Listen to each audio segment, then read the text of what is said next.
Hi, everybody. It is Monday, spring break week, if you're in Chicago. And I am Dr. Jordan Leisure. I'm the owner and physician of North Shore Proactive Health, a state-of-the-art wellness clinic in the northern Chicago suburbs. I am a functional medicine trained chiropractor, reporting to you live from my office. And I thought that since it was Monday, that we would all take a deep breath and maybe dial it back a minute. We had a really awesome weekend full of some very specific high-level information. So if you have not watched the videos from Saturday and Sunday, I suggest you go back and check those out. Also, while you're tuning in, say hello. Let me know where you're from. If you're watching it live and you have questions, feel free to put those in and we'll get to them as we can. Or if you're watching on replay, say hello. Let me know what time you're watching so that if I get a lot of people that are all on here at a specific time, we'll try and do the lives then. Some of it I just try and do in between patients or when somebody is watching Mr. Parker so that I can be on here undistracted. But, we do the best that we can. We all have a little bit of a different schedule these days. But my goal, as always, with this group is to create a space that is safe for you to discuss concerns. We put a post up a couple days ago about how were you feeling 1 to 10, 10 being excellent. And people were really genuine on where they were. And I can tell you that that's going to ebb and flow over the next couple weeks. So I was at an 8 when I posted that. And yesterday, I was probably at a 6, probably at a 4. It was a really, really rough day. I have a really rough week coming up. And last night, I have a toddler, for those of you that don't know, and he sleeps in my bed most of the time.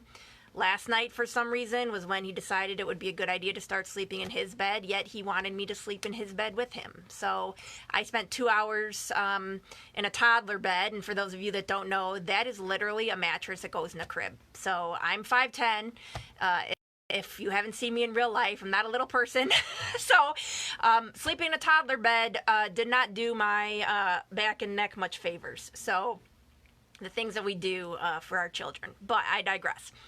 So we're going to talk today a little bit about the stress response system, and then we're also going to reflect on what you guys have been doing to help to decrease the stress that you're currently experiencing. Again, if you're tuning in and you haven't seen the videos before, the purpose of the educational portion of this group is to help you understand what happens to your body during times of stress, how you can combat that, and then how you can sort of turn it on its head and improve your chronic health, let's use that term, when we're all done with this. Because, this is very, very stressful. I obviously am a practitioner. I own a clinic. I have employees. I have a couple employees that are the sole breadwinners for their homes. I have a lot of friends that are in the industry and in a similar situation where they are not only responsible for themselves, but 5, 10, 20 employees. And it is a very, very scary time, no matter what industry you're in. I have a good number of friends in hospitality on both sides where they are the owners of restaurants. I also have friends that are servers or bartenders. So even if you go to file for unemployment, if you're making, 50% of an hourly wage of somebody in hospitality, essentially that's nothing. So it's a very challenging time. And that's why we're doing this, so that you have the educational side, you can understand what's going on and how you can maybe use that to your advantage. And you also have somewhere safe that you can commiserate. You can discuss with people that, thanks, Pat, I appreciate that you're feeling scared, that you're feeling uncertain.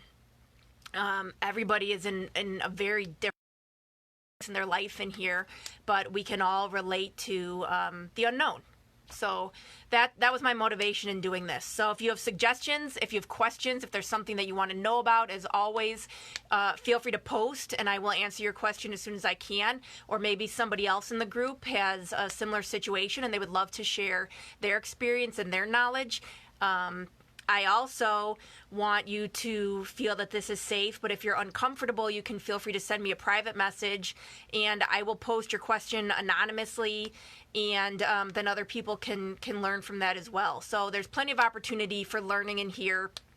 and it's all free. So, please share it, because, like we always say, it's okay to not be okay, but you don't know who's not okay until it's too late. So, share this with friends, share it with family, invite people to the group. I'm really, really scared that this virus, and I sort of made a commitment to not say this word, it's a scary thing. It's going to kill some people. It's going to make some people sick, but I'm really worried about the mental and emotional health of everybody out there. So it is my personal commitment that we are not going to lose anybody to suicide on my watch. So, diving right in, and obviously that's a very sensitive topic for me. So, let's do this, shall we? As I suggested before, if you haven't watched any of these videos, you might want to grab a pen, you might want to grab a pad of paper. Some of what we discuss is at a pretty high educational level, so if you have questions, feel free to stop me. If I need to explain something, stop me. But I recognize that everybody that's on here is well educated. You have lots of resources. You can Google pretty much anything. You don't need a private group to tell you that you should be eating the apple instead of the donut. Most people don't need me to tell them that this is stressful. You should make sure you're getting your sleep. I guess I take that for granted. But if you need those types of suggestions, I'm happy to do that as well, and we will do some of that over the course of this. But I want to make sure that you are getting high-level education, and you can literally turn around and implement what I teach you, and it can make you and your family healthier today, and once all this nonsense is behind us. So as far as the stress response system goes, the main things that I want to talk about today, I want you to remember that your body doesn't know the difference between a real and a perceived stress. So what's going on right now with the virus, and don't take this wrong, you should be taking it seriously. However, the unknown creates a perceived stress. We don't know how bad this is. We don't know if we open our door, is this airborne and it's going to fly in and we're going to get sick and die. I think all of us, at least I'm again speaking for myself, have a tendency to get worked up, to exaggerate, to operate from a place of fear. And that creates in our body that adrenaline rush. You may feel, your legs shake, your stomach gets a little bit upset, you get dizzy. It's because our body doesn't know if it's real or if you open the door and there's a lion sitting there. That's a legitimate, real stress. But the unknown of all of this is a perceived stress. And so what does Chrissy has to say? This is weighing on my mind. I had a panic attack Saturday. Yeah, exactly. And that's the problem, is most of us are under some degree of stress every day. So whether that is your job, your relationship, life, good morning, Monica, whatever, we all have some degree of stress ongoing all the time. Now, put on top of that, this additional perceived stress from whether you are worried about the virus, you're worried about losing your job, maybe you're stuck with your spouse or children and you're worried about if your relationship is going to survive this. Maybe you're not. Maybe you just started dating somebody and now you can't speak to them or see them for 2 months, 1 month, whatever. All of that is a perceived stress. So that is increasing all of these hormones, that is weighing on our system, and that is weighing on our immune system, which is my biggest, one of my biggest concerns here as well. So I want everybody to remember, hey, Steve, thanks for tuning in. So when all this is said and done, I'm going to take a little exit from your education here. When all this is said and done, if you're in Chicagoland, I expect to see you at our office on the first Friday in May, which I think this year is it the 5th, Steve? You should know. But Steve is playing, and we're having a frickin' party, and I would say other words, but I will control myself right now.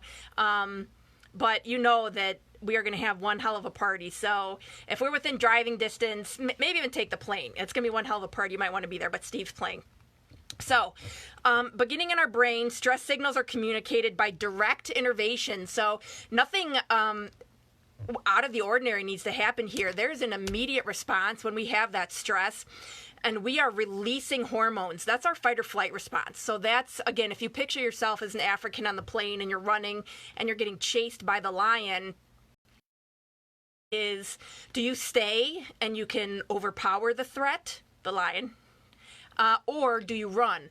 So depending on what your action is going to be, your body is going to take blood away from your internal organs and send it. It is Friday's May 1st. That's right. Be there, be square. It's going to send that blood to your extremities so that you can run away, or so that you can use your arms efficiently and you can fight. So what does that mean to the rest of these organs? What does that mean? You know, there's blood in your heart's pumping.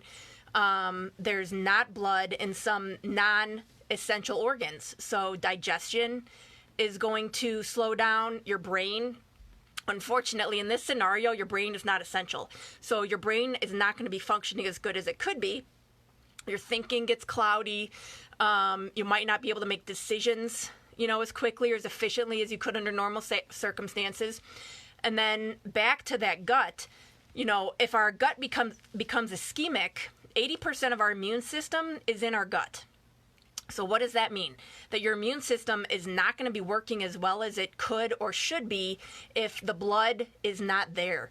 So under these circumstances where we are heavily stressed, like we are right now, or if you're in this fight or flight response, then your gut is ischemic more times than not, and that good bacteria is going to die off. So that's part of the reason when we started this, I suggested probiotics as something that you want to really be taking seriously right now, and we'll get back to that in 1 second. What else did I want to cover today on the scientific side of things before we get into some implementation? Our stress response is a highly coordinated process. We talked about that. It begins in the brain with an internal or external signal that is interpreted as a potential threat. So again, real or perceived, our body's response is going to be the same. We're going to release that epinephrine and norepinephrine, which is our adrenaline. So that's going to give us the power, again, to either fight or flight, but it is going to be detrimental to a lot of our systems. What else did I want to hit here real quick? Oh, the second thing that happens is, so that instantaneous release, but we also have a second release of catecholamines that are also going to assist in that action.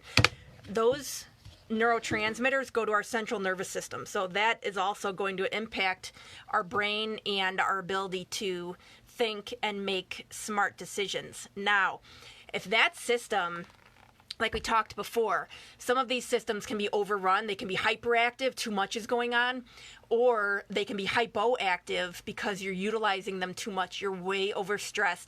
This system, literally, there's like no gas left in the tank. So if that happens, and they are underactive, you can see individuals that have narcolepsy, if anyone's familiar, you know, falling asleep during the day, and also sleep disorders in the evening. I know that was one of the biggest complaints that I see from patients right now is challenging sleep.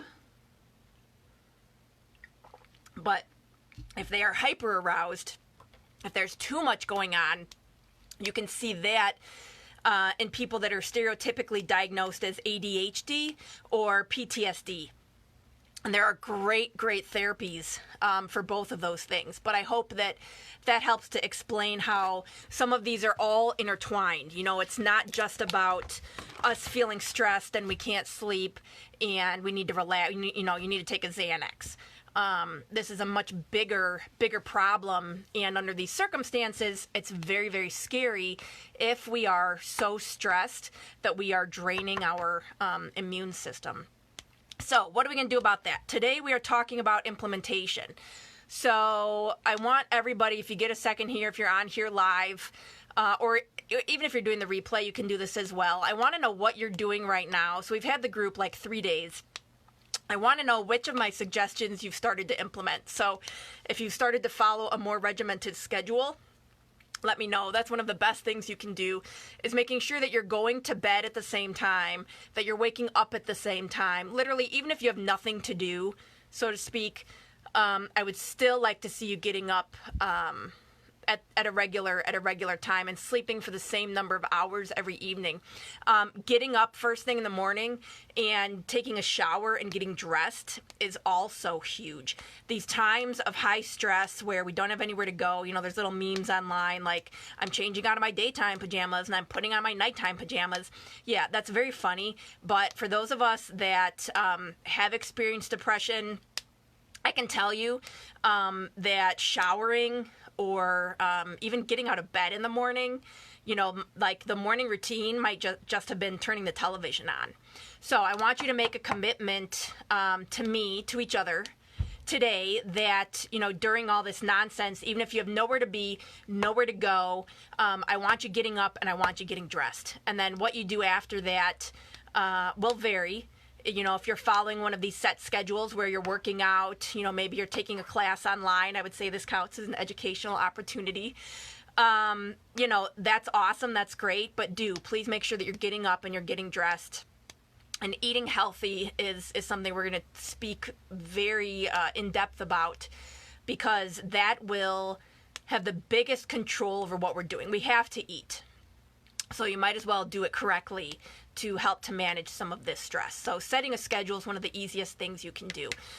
The second thing that we talked about was keeping a gratitude journal. So I've been talking for 2 minutes. Why am I not seeing a list of what everybody's doing? Come on, hop on there. Let's get some feedback. The second thing we talked about was gratitude journal. So if you've been using your journal, if you are putting, 3 things every day that you're grateful for, I also suggested doing it as a family, maybe keeping a fishbowl and putting in there, 1 thing every day that you're grateful for. That's kind of a cool idea. Supplements. Oh, drinking your water. Hi, Monica. Good. Yes. Follow your regular schedule. Us, because we're still seeing patients, that has been okay for me, except my husband's working from home. So trying to find. Hello, Annette. I saw your like. Annette is our chef that I'm gonna make do a cooking class for us in here on stress, how to eat to manage your stress. So Annette, start planning that meal for us. Drinking your water.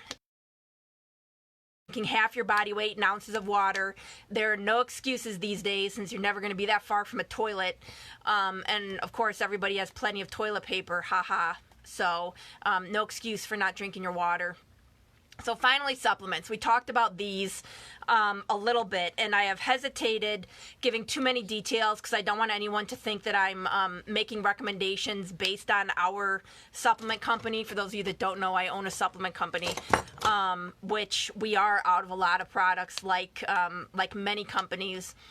So we're going to talk about some things that are useful for stress that are not necessarily the things that are out of stock right now. So everybody needs to be on a probiotic. If you're not taking a probiotic, I want that to be first on your list. So probiotics, again, are the good bacteria for your stomach. They are killed by high stress. Yep, Chrissy, stick with your normal routine. They're killed by high stress. They're killed by alcohol. They're killed, of course, by antibiotics. They're killed by heat and water outside, not in your system. And the memes online about drinking wine, I mentioned this before, haha, super funny, a cart full of wine. But this is not the time to be drinking alcohol. This is not the time to be eating comfort foods. We need to be very diligent in our wellness choices these days, because the choices that you make today is going to impact your health in a week. It's going to impact your ability to fight off this virus, to fight off, heart disease, cancer, things like that. So let's be very specific in how we're eating and how we're acting these next couple weeks so that we can create a baseline for some really awesome habits for the future. We talked about vitamin D. We talked about vitamin C. We talked about NAC and zinc. Those are my basic recommendations, which unfortunately a lot of that is getting sold out now because everybody knows that it works. So make sure, vodka too. And I can tell you honestly, so last week I was drinking.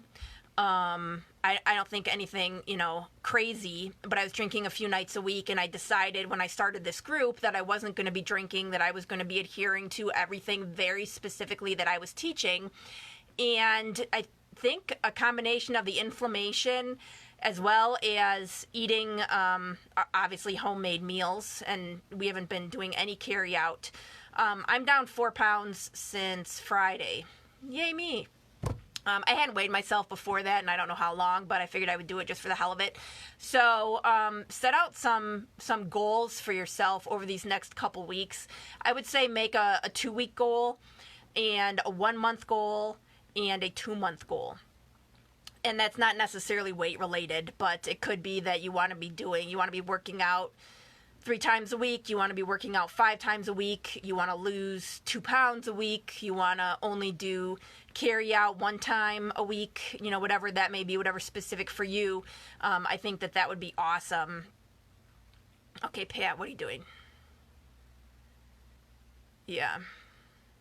So, each of us, like I said, has very different circumstances, and Pat is a flight paramedic. So he has a little bit of a different risk exposure than some of us that are either working from home or already self-quarantined. So your schedule may vary, but again, I'm trying to give you as much information as possible so you're able to implement whatever is feasible for you and your family at this time. If I can help cut down on 10% of your stress, I will consider that a win. So keep that in mind. A couple other things, I made myself some notes that would be beneficial as far as combating stress. So rhodiola is something that I use for quite a few patients. It's kind of known as like herbal Adderall. It's awesome. It's great. It can even support a little bit of weight loss. I have patients take it on days that they're working, so nowadays, Monday through Friday, and then off on the weekends. It's great for stress. However, it can improve fertility. So something else you might want to be aware of during the next few weeks, and everybody's like making jokes about babies in 10 months. But if you're not interested in conceiving, be careful about what you're taking. And this goes for over-the-counter medications as well. Anything that thins mucus, and there are a lot of women that unfortunately don't know this. Anything that thins mucus, so that goes for N-acetylcysteine, which I'm a huge fan of during this situation, because what I've been reading about the virus is, obviously it sort of acts like cystic fibrosis. Increases the fibrosis of the lungs, and it also increases mucus. So if you're able to decrease mucus, if you're able to thin mucus, your hopefully symptomatology will not be as extreme. But if you're thinning mucus, body. So be careful. Mucinex, anybody that takes Mucinex regularly, you have a possibility of increasing your chances of getting pregnant again. Chrissy, NAC is what I recommend, N-acetylcysteine. So just watch out. It's awesome. Yeah, rhodiola is what we were talking about right now. So rhodiola is the one that can possibly increase fertility. So watch that. It only takes a couple days to see a benefit. So that's also an herbal. Again, any of these that I recommend, make sure that you're discussing with your physician. You're doing your own due diligence to see if this is safe and appropriate for you during this time. Other thing that I'm a big fan of is everybody, and again, the list I gave you is sort of my emergency list for antivirals, but under normal circumstances, everyone needs to be on a multivitamin. And I don't care who you are or how old you are or how well you think you eat, everybody needs a multivitamin. If you are taking any sort of prescription drug, you need a multivitamin twice as much as anybody else, because the majority of the drugs, this goes especially for antidepressants and any sort of hormone replacement, which is hormone replacement for women, perimenopausal or premenopausal, hormone and birth control. So it's both ends of the spectrum. But they leach your B vitamins. So they utilize the B vitamins that you're eating, which means that there are none left for you and all of the processes that your body should be going through. Stress also leaches your B vitamins. One of the biggest ones that a lot of us are deficient in is B5. Okay, so that's pantothenic acid. If you have any gray, which I'm a little behind on getting my hair colored. If this thing goes on much longer, I'm going to look like Bonnie Raitt. That's a sign of a pantothenic acid decrease in your system if you have gray hair. So if you supplement it with it, it doesn't necessarily mean that the color is going to return to your hair, but you may be able to stop it in its tracks or stop it from getting worse. So take that into account if you're working on adding some new supplements in during this time.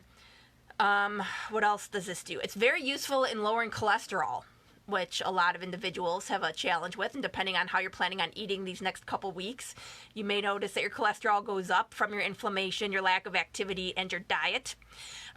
It's also, B5 is also awesome. It has antihistamine effects. So there's a lot of talk right now about seasonal allergies. So everybody that's coughing and sneezing and has a runny nose isn't necessarily infected with this virus, but they're suffering with their usual seasonal allergies.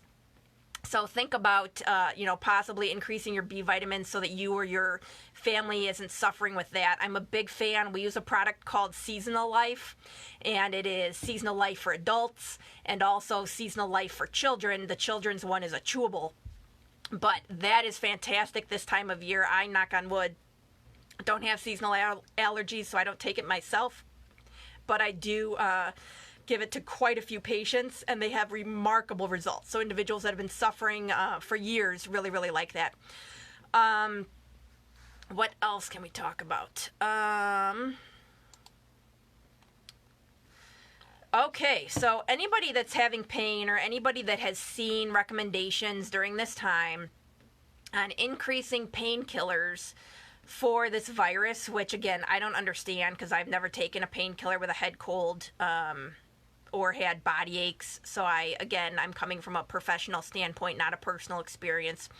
But you want to be very, very careful in what over-the-counter pain remedies you are utilizing, or if it's your recommendation or your physician's recommendation to take one of these things that's going to decrease a fever, which again, maybe we need to do a whole talk on fever. Fevers are not a bad thing. Fevers are your body's way of fighting off an invader. And especially with this virus, we've seen that it's killed under hot temperatures. So you may have seen things online recommending that people gargle with warm water or that they drink hot tea. Again, anecdotally, I can't tell you if that's going to be beneficial in fighting this off, but what I can tell you is that when your body raises your body temperature, it's doing it for a reason. Your body is inherently smart. So if you're using any of these over-the-counter pain relievers in order to lower a fever, please be careful. So Tylenol is going to utilize your body's glutathione, which is your body's number one detoxifier, which that's what we want right now. We want to get those toxins out of our system. So if you're taking Tylenol, you're not going to have that glutathione in order to rid your body of these toxins. So you want to be really careful about utilizing that. I'm a big fan of turmeric. I use turmeric in my practice daily for patients that are in pain. So that's what I would rather see patients do. You can actually take glutamine in order to help increase your glutathione levels. So that's another product that you probably will be able to find to purchase as a supplement. It's one of the best things that you can do after a stressful event, such as the one we're in right now. So if you're not currently supplementing with glutamine, you may want to. It's found in whey protein powder as well. So if you like to do protein every day, if you do a protein shake, making sure that it is a high quality whey protein, so grass-fed whey protein, that will have glutamine in it. So that will help increase your glutathione levels. What else? And you don't want to heat it. So here's a little side hint, and for those of you that are tuning in and haven't seen me do a video before, my brain works in a spiral. So I'm information, it's usually not a linear lecture. We usually spiral. You'll get a lot of useful information. It's just not going to necessarily follow a linear pattern. So when you're making yourself a protein shake, which I think is awesome, I do it every day. I give my son one. You want to make sure that you add in everything first before you blend in your protein powder. So what I do is I blend in my frozen fruit, my frozen vegetables, water. I might use a little bit of almond milk or coconut milk. And then I personally add in omega oil. I add in a powdered vitamin. I add in, I'm sort of like a bartender. I do a whole bunch. I add in, oh gosh, what else? 2 minutes. So when I have to repeat it, it's challenging. So I add everything in. I blend it up. And then at the end, I add in my powdered probiotic and I add in my protein powder and I'll blend it for, maybe another 15 seconds until everything is mixed. You don't want to overblend once you add in your probiotic or your protein powder because they're both killed by heat.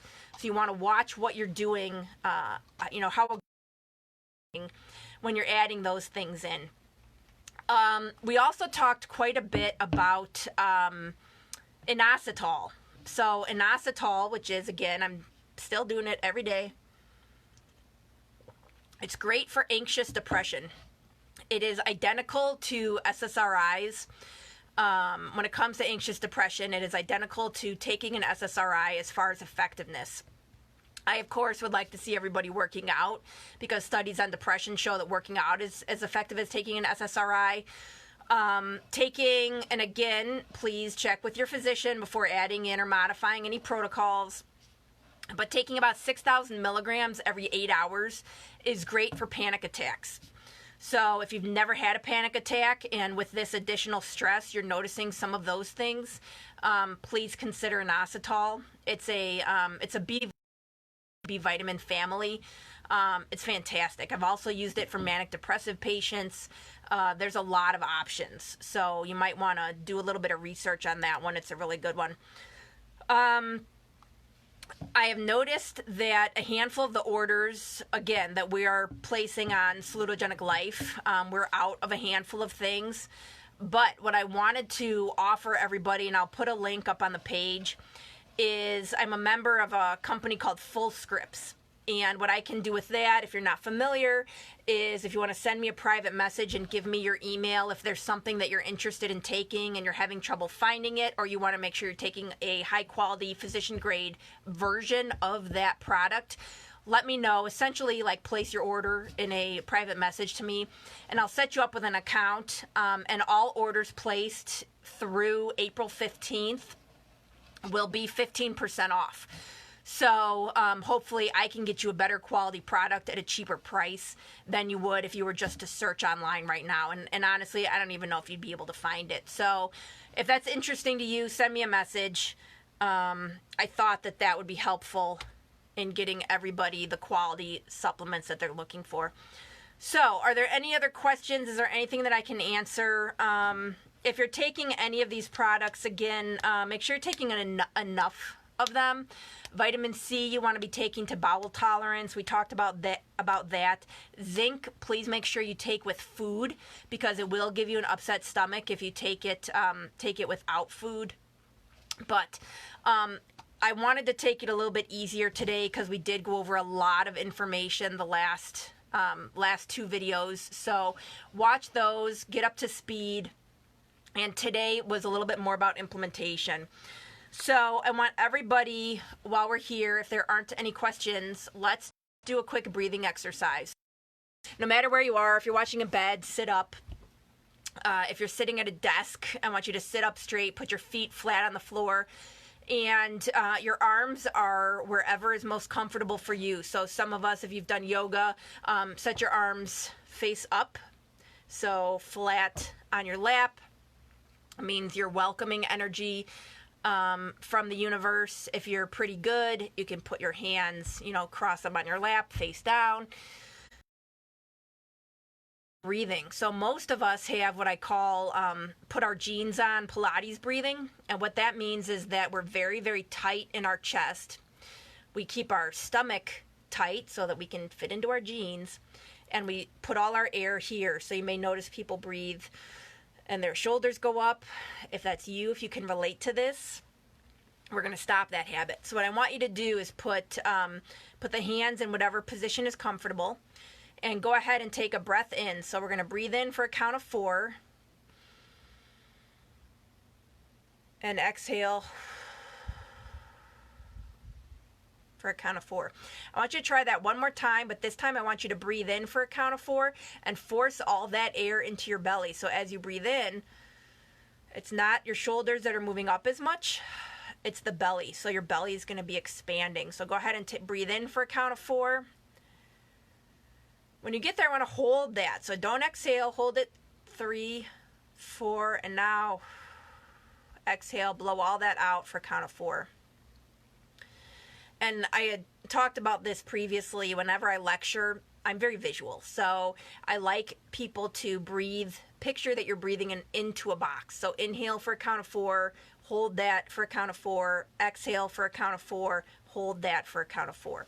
And what you want to do is practice that throughout these days when we have a little bit more time, so that becomes your new normal. That's how I want you to be breathing on an everyday basis. So obviously there's different opportunity. You know, if you are legitimately doing a Pilates class or something else that requires you to do more shallow breathing, by all means, please do that. But under normal circumstances, I want you breathing into your belly.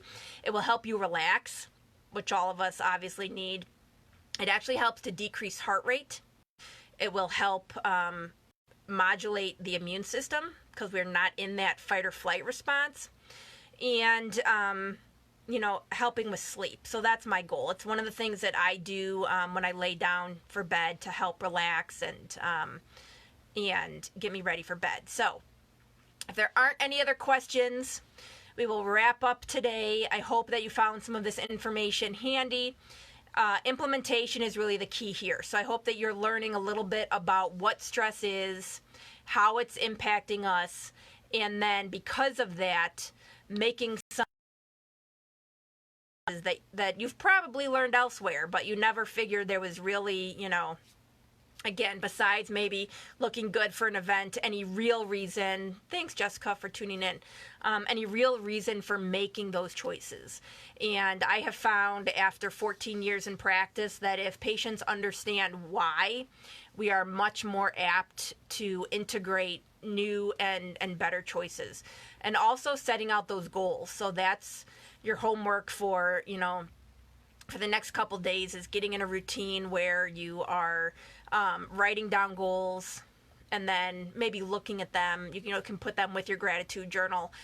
And when I used to run yearly wellness programs, I would have people write down where they wanted to be in 10 years. And also what was their main purpose for doing this. So if any of you were in that class, you may remember that, my goal is to have someone, dance with their spouse at their 50th wedding anniversary, or walk their kids down the aisle. And for those of you that don't know me very well, my father passed away very suddenly when I was 3 months pregnant with Parker. And the number one thing that he wanted was grandchildren. So he missed out.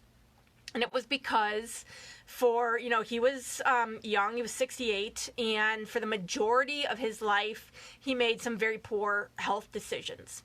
So, and who's paying for that now? I'm paying for that. Parker's paying for that. So my goal with you all is that I'm able to survive these next, couple weeks, but also implement some really, really awesome habits, so that when we return back to our new normal, at the end of March, mid-April, whatever it may be, that you are running, head first into a really kick-ass health outlook. So if you're comfortable and you want to share your goals for the next couple weeks, please do. Thanks, Monica.